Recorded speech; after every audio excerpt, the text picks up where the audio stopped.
The twin moons of Zira's homeworld never set. She had grown up in a place where night was never truly dark, and sleep was something people did in short, light naps. Now she stood in a small human house on Earth, staring at a glowing clock. On the wall, the time read 10:04 p.m., and her human host, Ethan, was yawning. He stretched, rubbed his eyes, and said, "All right, I'm going to bed." Zira tilted her head, her silver eyes narrowing. "Going where?" she asked. Ethan smiled. "To sleep, of course." She blinked, confused. "How long will you be asleep?" Probably 8 hours, he said casually. Walking toward his bedroom, Zira froze. 8 hours? In her culture, no one slept. More than 30 minutes at a time, and even that was rare. It was dangerous. Foolish. Predators could strike, enemies could invade. Leaving yourself unconscious for that long? Unthinkable. Yet here was this human, closing his door and turning off the lights. Zira's mind raced. Maybe this was why humans were so strange. Maybe they had some hidden weakness. Maybe this was why her people never took them seriously. She paced the living room, her long pale hair swaying behind her. The Earth house felt even smaller in the darkness, shadows stretching across the walls. She heard the faint hum of an old refrigerator, the creak of wooden beams, the quiet sigh of wind outside, and somewhere down the hall, the slow, steady breathing of Ethan. It unsettled her. What if danger came? What if something attacked? How could a human protect himself like this? Zira decided she would not sleep, not tonight. She would watch. She would learn. She sat by the window, peeking through the curtains at the empty street. The sky above was black, dotted with stars far brighter than any she'd seen from her polluted city back home. The air smelled of damp earth, cool and still. Time passed slowly. She found herself studying strange human objects, a shelf of books with words she didn't know, a wooden table with scratches from years of use, a strange, soft blanket draped over the couch. Everything felt too quiet. Her own species thrived in constant motion, noise and light. Here, the silence felt heavy, pressing against her ears. She picked up a small device on the table, Ethan's communicator, what he called a phone. It was dark, but when she touched it, it lit up, glowing with images and numbers. She turned it over in her hands, wondering why humans would build such technology, only to shut themselves down for hours at a time. Her communicator, hidden in her bag, gave a soft chime. Zira grabbed it quickly and pressed the receiver to her ear. "Zira?" A familiar voice whispered. It was Kale, one of her friends still aboard their transport ship in orbit. "Yes, I am here," she replied quietly. "How is it?" Kale asked. "Strange," Zira said, glancing toward Ethan's closed door. "The human has been unconscious for nearly one full rotation of our moons." "That's dangerous," Kale warned. "Humans are unpredictable if you wake them suddenly." "I read that they can become aggressive," Zira smirked. "I want to see it for myself." She whispered. Kale hissed in warning, but Zira had already made up her mind. She padded silently down the hallway, her bare feet making no sound on the wooden floor. The door to Ethan's room was slightly ajar, and she could see his silhouette. Under the blankets, his chest rose and fell in a slow, steady rhythm. She stepped closer. Humans looked peaceful when they slept, almost fragile. Her hand hovered over his shoulder. Should she touch him? She hesitated, biting her lip. Finally, she gave him the gentlest shake. Nothing. She frowned and shook a little harder. Still nothing.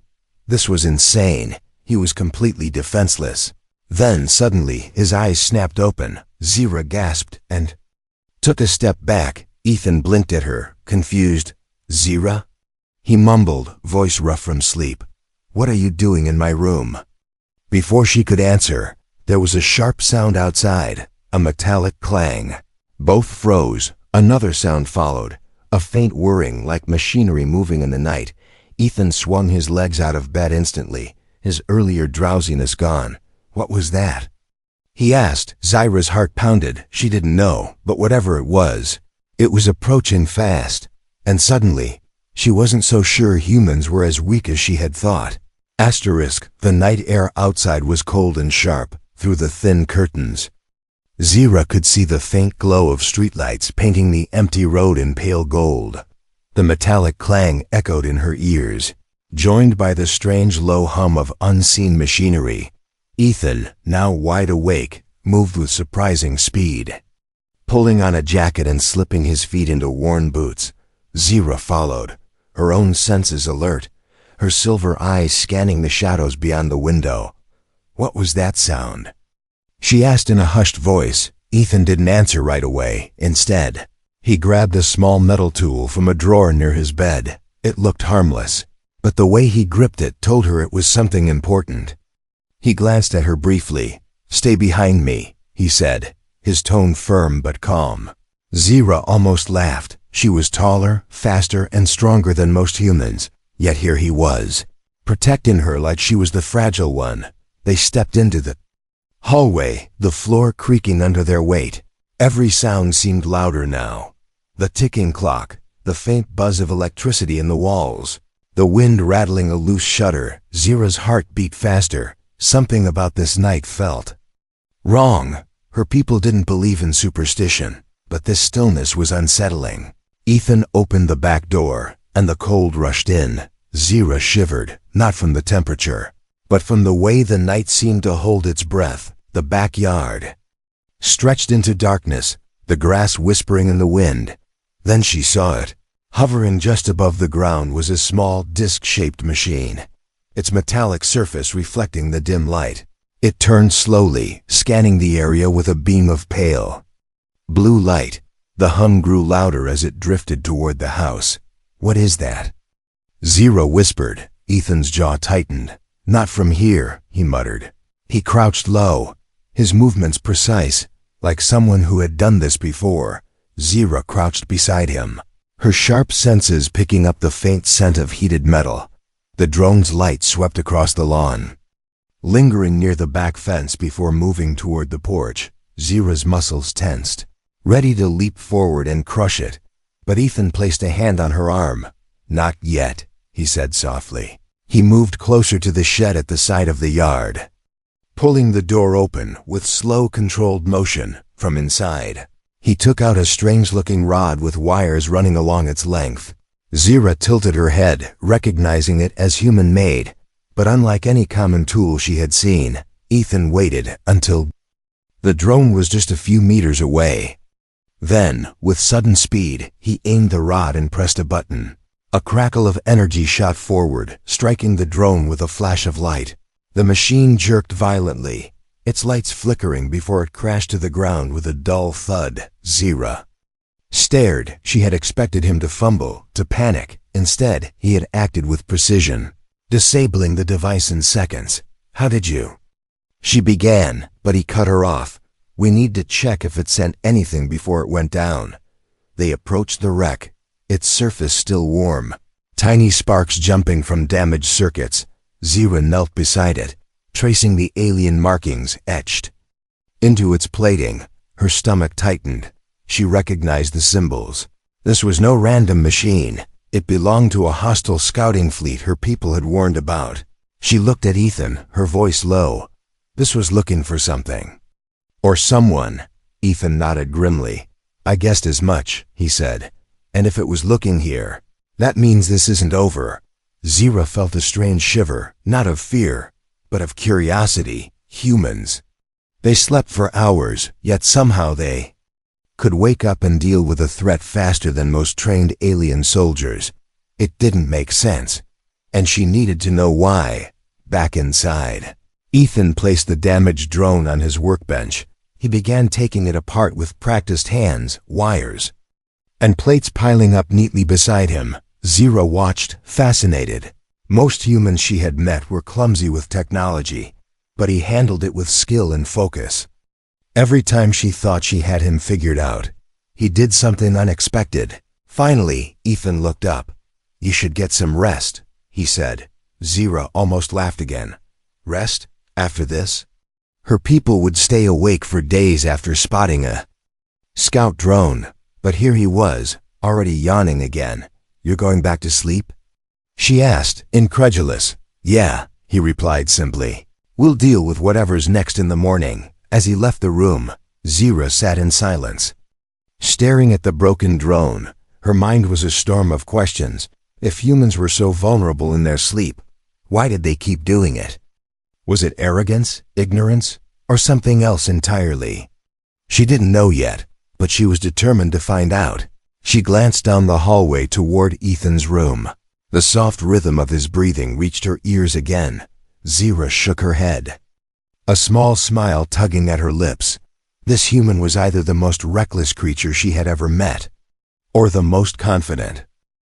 The house had gone silent again. Zira sat on the couch, her eyes fixed on the broken alien drone resting on the workbench.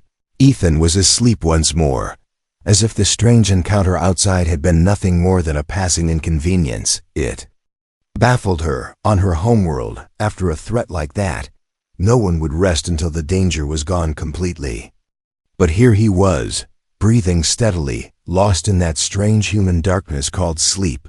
She folded her arms and leaned back. Her mind replayed the moment he disabled the drone. The speed, the precision, the focus. It didn't match the image of someone who spent a third of his life unconscious. What made humans capable of reacting like that after being asleep? She needed to know, and there was only one way to find out. Her lips curled into a small smirk. If the first wake-up test had been gentle, this one would be more direct. She moved silently through the hallway until she stood at his bedroom door. The soft glow of the moon slipped through the curtains, painting his sleeping form in silver light. He was completely still except for the slow rise and fall of his chest. Zira crouched beside the bed, tilting her head like a curious predator. She studied his face, peaceful, unaware, so fragile-looking, and yet not. Her people had a way of testing reflexes during training. It wasn't pleasant, but it was effective. She reached into her jacket and pulled out a thin metallic rod with a soft electric charge at the tip. It wouldn't harm him, not seriously, but it would make sure he woke up fast. She hovered it just above his shoulder, hesitating for a heartbeat. Then she touched the tip lightly against his skin. The reaction was instant. Ethan's eyes snapped open, and he rolled sideways off the bed in a fluid motion, landing in a crouch before she could blink. He had grabbed the rod from her hand and was holding it like a weapon. His voice was sharp. "What the hell was that for?" Zira raised both hands, pretending innocence. "An experiment," she said simply. "An experiment? You just electrocuted me in my sleep." "It was very small voltage," she replied calmly. Ethan stared at her for a long moment, then sighed, shaking his head. "Aliens," he muttered, placing the rod on the desk. But before the tension could fade, a sudden burst of static crackled from the dismantled drone on the workbench. Both of them turned toward it. The drone's broken eye flickered faintly, its damaged speaker emitting a distorted voice. It wasn't human, and Zira recognized the language immediately, the harsh, clipped tones of the hostile fleet. They were transmitting coordinates. Her eyes widened. "They've marked this location," she said. Ethan was already moving. "How long before they send more?"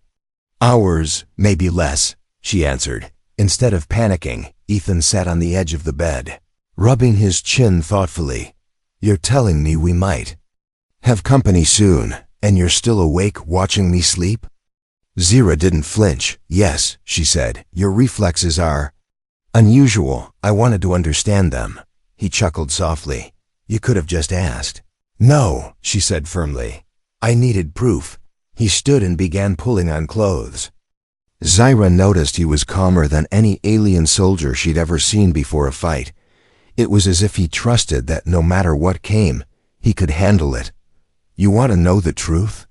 he said as he slung a bag over his shoulder. "I'm better after I've slept." Zira blinked. "That doesn't make sense."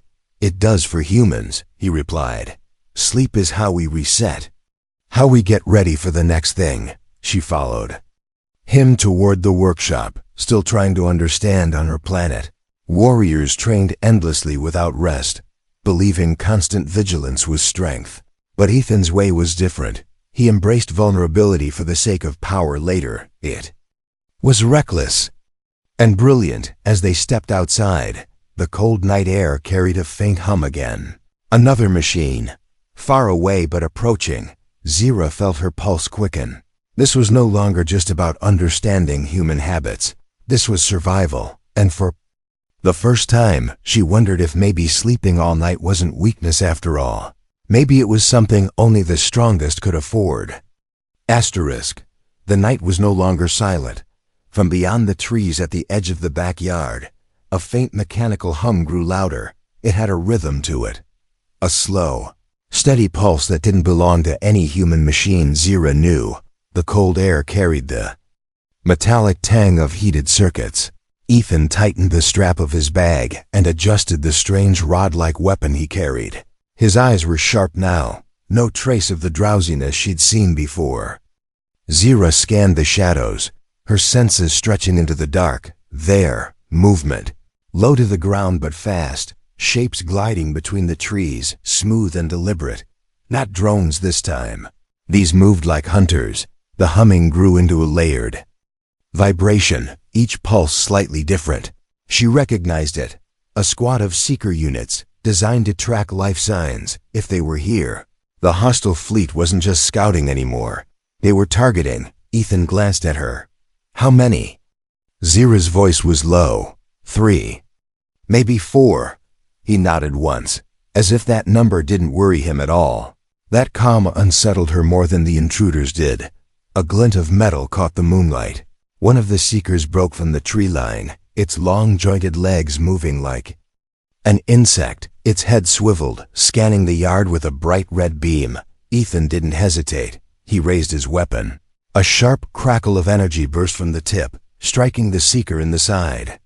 It screeched, a sound like tearing metal, and collapsed in a heap of twitching parts. Zira's eyes widened. That shot should have taken time to charge, she said. Ethan gave a small smile. I've made some upgrades. Before she could respond, 2 more seekers darted into view. Faster than the first, Zira stepped forward, her own alien reflexes kicking in. Her movements were a blur. She leapt over the porch rail, landing beside one of the machines with a sharp twist. She wrenched a leg off and drove it through the core. Sparks exploded, and the seeker went still. The third one lunged at Ethan from the side. Instead of retreating, he stepped toward it, swinging the rod in a tight arc.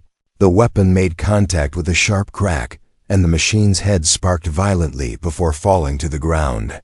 Zira stared at him, not just at his skill, but at the way he fought without hesitation. There was no panic, no wasted movement. It was like he'd been doing this all his life. The hum in the distance faded. For now, the intruders were gone. Zira's breathing slowed, but her thoughts didn't.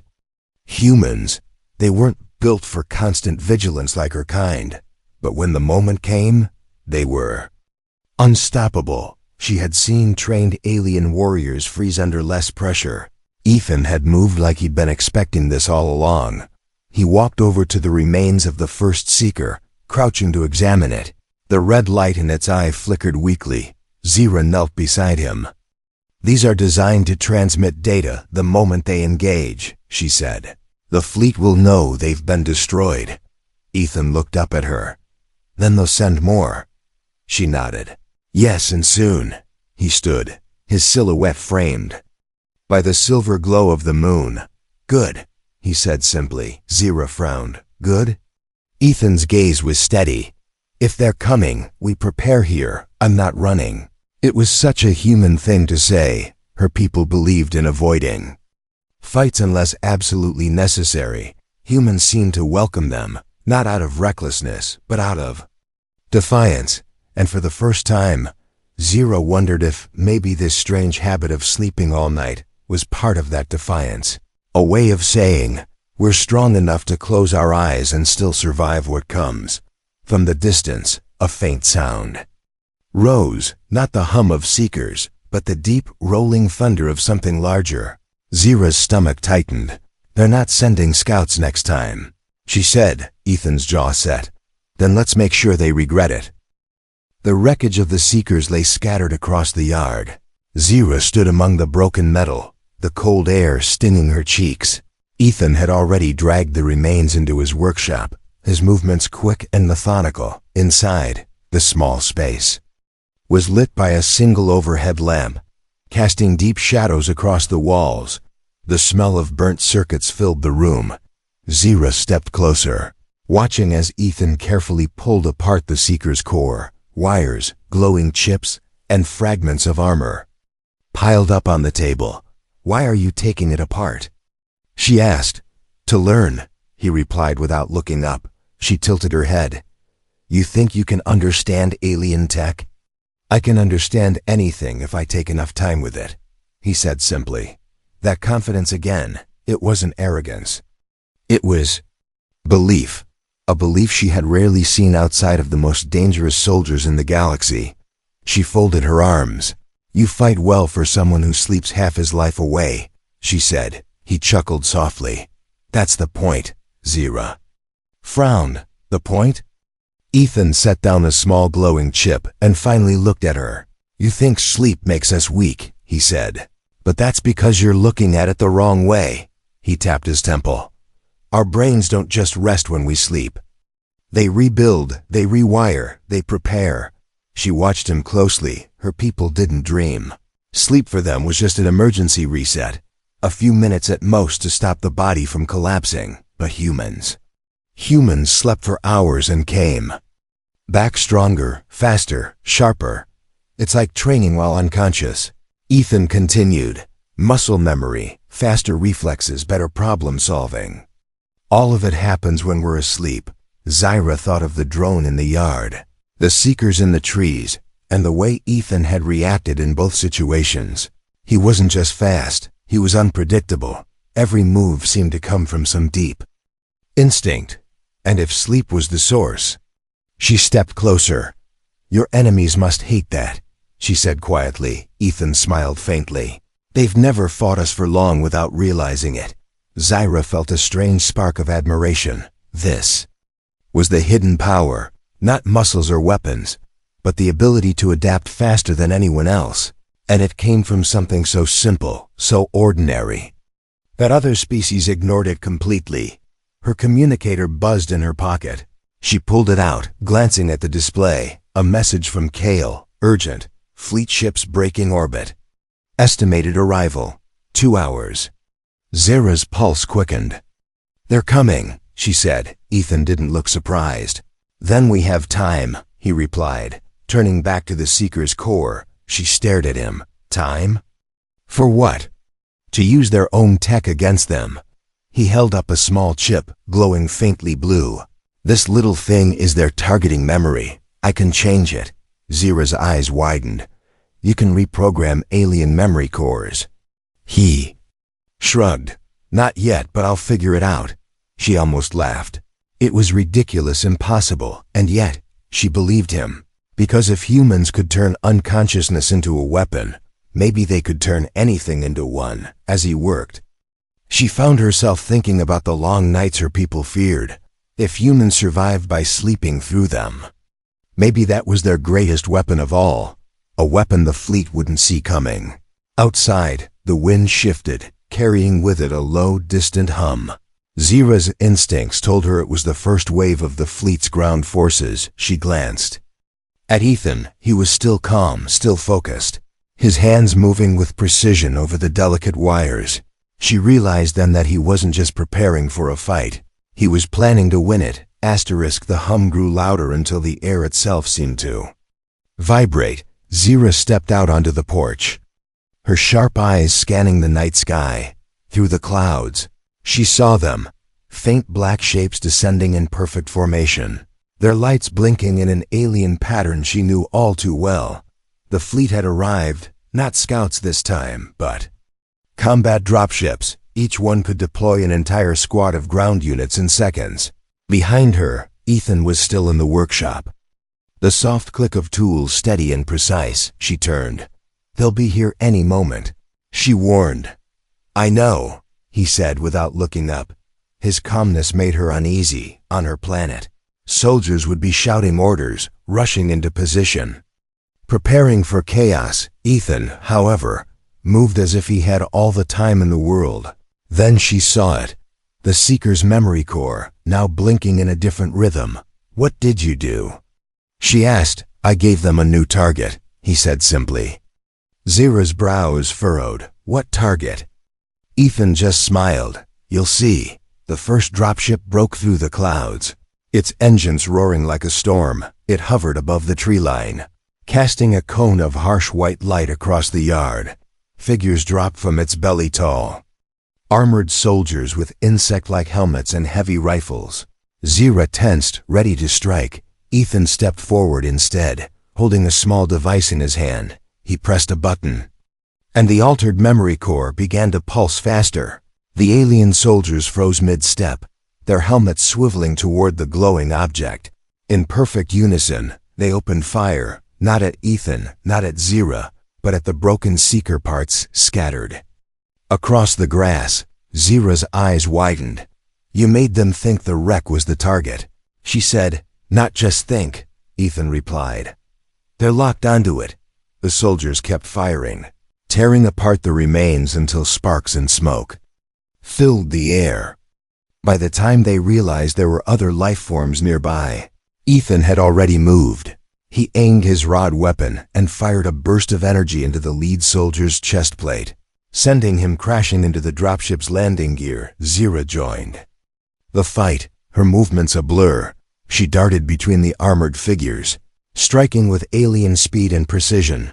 Ethan stayed behind cover, moving from point to point like he'd mapped the yard 1,000 times in his head. Every shot he took hit exactly where it needed to. It wasn't random. It was practiced, almost instinctive. And Zira realized this was his sleep power in action. His brain had already run this battle in the background before it even began. The dropship lifted suddenly, retreating into the clouds. But the fight wasn't over. A second and third ship descended, this time landing on the road in front of the house. Zira's communicator buzzed with Kale's voice. "There. Surrounding your position, you need to move." But Ethan shook his head. "They're making a mistake," he said, his eyes on the street. Sure enough, as the second wave of soldiers advanced, they too locked onto the false target signal he had planted in the Seeker core. It was broadcasting coordinates, not here, but deep into the woods behind the house. Half the enemy force turned and marched straight into the trees, chasing a phantom. "That won't keep them busy for long," Zira warned. "It doesn't have to," Ethan replied. "Just long enough." "Long enough for what?" she almost asked. Then she saw it. A faint orange glow in the sky, growing brighter. Not enemy fire. Something else. From the tree line, a series of small, fast-moving drones burst upward, each one trailing a thin wire. Ethan had rigged them to old human fireworks shells. When the alien soldiers stepped too far into the woods, the drones dropped their payload. The explosions lit the night like a second sunrise. The remaining soldiers in the street hesitated. That was all Zira needed. She leapt forward, her strikes fast and brutal. Ethan moved with her, both of them clearing the last attackers. In under a minute, when the smoke cleared, the yard was silent again. But Zira knew this was only the beginning. Ethan leaned against the porch rail, catching his breath. "You think they'll come again?" she asked. "Of course," he said. "And next time, they'll be ready for me." Zira tilted her head. "And you?" Ethan smiled faintly. "I'll be ready too, after I get some sleep." She stared at him, unable to decide if he was reckless or brilliant, maybe both. But now she knew one thing for certain. If humans could fight like this after sleeping, the fleet had no idea what kind of enemy they were really facing. The battlefield was quiet now. The smell of smoke drifted over the yard. Carried by the cold wind, small pieces of alien metal lay scattered like dark snow across the grass. Zira stood near the porch steps, looking out toward the woods where the last explosions had faded. Her muscles ached, but her mind was sharp. She had fought many battles before, but none quite like this one. Ethan sat on the porch rail, Wiping down the strange rod weapon with a rag, his hands moved steadily, almost lazily, as if cleaning a weapon after an alien attack was just part of his nightly routine. Zira watched him for a long time, her silver eyes studying every detail. There was no arrogance in his posture, no false bravado, only focus, and a strange calm that she was beginning to understand. "You should rest," Ethan said without looking up. She let out a quiet laugh. "I don't sleep," she replied. He glanced at her with a small smile. "Maybe you should try." Zira tilted her head. "And why would I do that?" "Because," he said simply, "you've earned it." The words stayed with her longer than she expected. Her people saw sleep as weakness, a dangerous lapse in awareness, but tonight, she had watched a man wake from deep rest and fight with the precision of a machine and the unpredictability of a wild predator. It wasn't weakness at all. It was confidence, the kind that came from knowing you could face whatever was waiting when you woke up. She stepped onto the porch, the wood creaking under her boots. Ethan had already set his weapon aside and was leaning back, eyes half closed. "You're really going to sleep after this?" she asked. He nodded. "Tomorrow will be worse. Better to be ready." Zira looked out at the dark sky, the faint glow of distant stars above the tree line. The enemy fleet was still out there, regrouping, planning, and yet here he was, closing. His eyes trusting that the night could be survived. She hesitated, then walked past him into the house. The living room was dim and quiet, shadows stretching across the floor. For a moment, she stood still, unsure. Then she lay down on the couch, pulling the soft human blanket over herself. The fabric was warm, the scent faintly earthy, a mix of wood, smoke, and something she couldn't quite name. She closed her eyes. Her people never truly shut down, their minds always half awake, listening for danger. But she tried to let go, just a little. At first, she could hear every sound, the ticking of the clock, the wind against the windows, the faint creak of the porch as Ethan shifted his weight. Then, slowly, the edges of the world softened. Her breathing slowed, her body relaxed in a way it never had before. Images began to form in her mind, strange shapes, flashes of light, pieces of memory and imagination blending together. It was her first dream. She was running through a forest.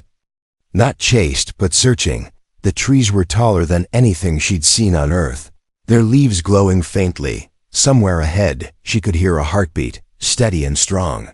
It wasn't hers. It was human. She followed it until the trees opened to a clearing. Ethan was there, standing under a sky filled with 2 moons and countless stars. He looked at her and said only one word, "Ready?" Her eyes snapped open. The room was quiet, the night still holding its breath. She sat up slowly, the blanket slipping from her shoulders. For the first time in her life she felt rested, and not just rested, stronger, the kind of strength that came from somewhere deep inside, the kind she had seen in him. Ethan stepped in from the porch, his expression unreadable. "You slept," he said, almost teasing. Zira stood, straightening her jacket. "Yes," she admitted, "and I understand now." His smile was small but genuine. "Good," he said, "because we're going to need that." She frowned slightly. "Need it for what?" He looked toward the sky, where the faint outline of a massive ship could just be seen against the stars. "They weren't the whole fleet," he said quietly. "They were just the first wave.